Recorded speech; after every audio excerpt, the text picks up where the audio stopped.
So I guess all I can say is, since he is still alive, why didn't David Cronenberg do the remake or the reboot or the retelling or the reimagining of Hellraiser, the new Hulu show movie? It's just a movie.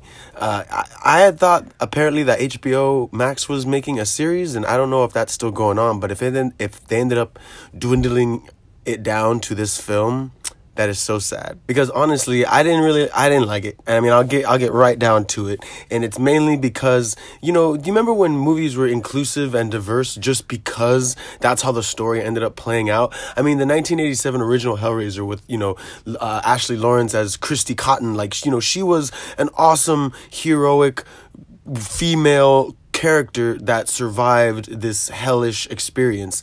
There's no reason to make it like a big deal to where you have to cast another girl and give her like drug addiction problems that are so cliched to where everyone's like, oh, you're just hallucinating. And it's like, well, yeah, I mean, she's hallucinating, but you're literally taking drugs and then playing with the box. Like, it was just, the movie was so matter of fact when you compare it to, now I know that there's been like 7, 8 Hellraiser movies, but none of them have really shown what goes on in hell, in the Cenobite realm or whatever. Some of them kind of show, obviously, the world. I remember Hellraiser 2 the most, really, with the doctor and when he becomes the Cenobite. But it's like, I was really thinking this one was going to, like, go all out, and the fact that the movie starts in, like, a sex club dungeon, and then that one kid ends up opening the box, and it's like, he gets killed off screen, so you're like, whatever. And then the very initial scene after they show the intro credits is the main character's fucking. So it's like, I don't understand why they couldn't just make the movie fucking, cringy and gross, because it really wasn't. Like, everyone died off screen, everything happened kind of off screen.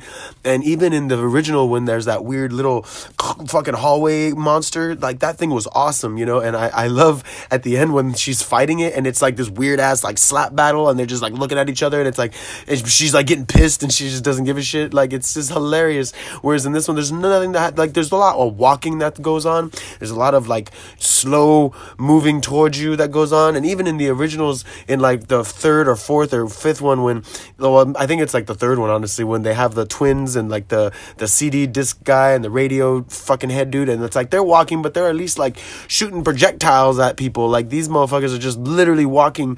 And then I like how when they let in that fucked up one and then it ends up moving around all quick, it's like, oh, of course, like, they couldn't move like that outside. They couldn't just run at the house. They have to like walk slow, because they have to be all like ominous and shit.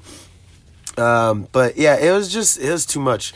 And it's crazy because the guy that directed it, David Bruckner, he actually did some good stuff. I mean, he did The Ritual, he did VHS, he helped with a couple of the VHS movies. I'm a really big fan of The Ritual, but other than that, like, most of their ideas are pretty good, and like, Hellraiser just wasn't good.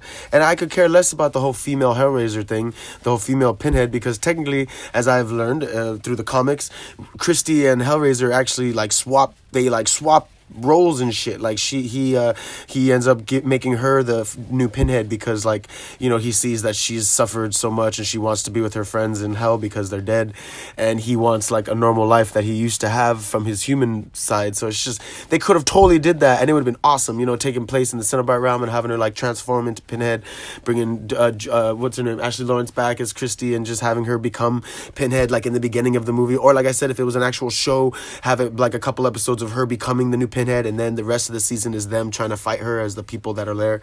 But again, the whole drug addict thing and like the gay bros, her gay brother, I'm gonna say like that whole Bros movie, and I know that the director of that Bros movie is like, oh, no one wanted to see my gay rom-com and see a bunch of gay dudes like having sex.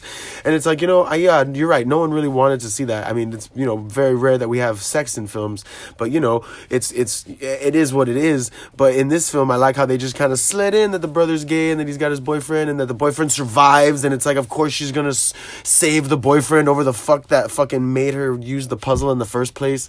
So it was very like, you already knew what was gonna happen. The only thing I didn't call, I totally was thinking that Christy was gonna be in it somehow, but I didn't think that the guy was gonna have like something in his chest. I was hoping for like a cool cameo or something from like an original character, but instead it was just that dude with like something in his chest, and it just ended up coming out, and you're just kind of like, all right.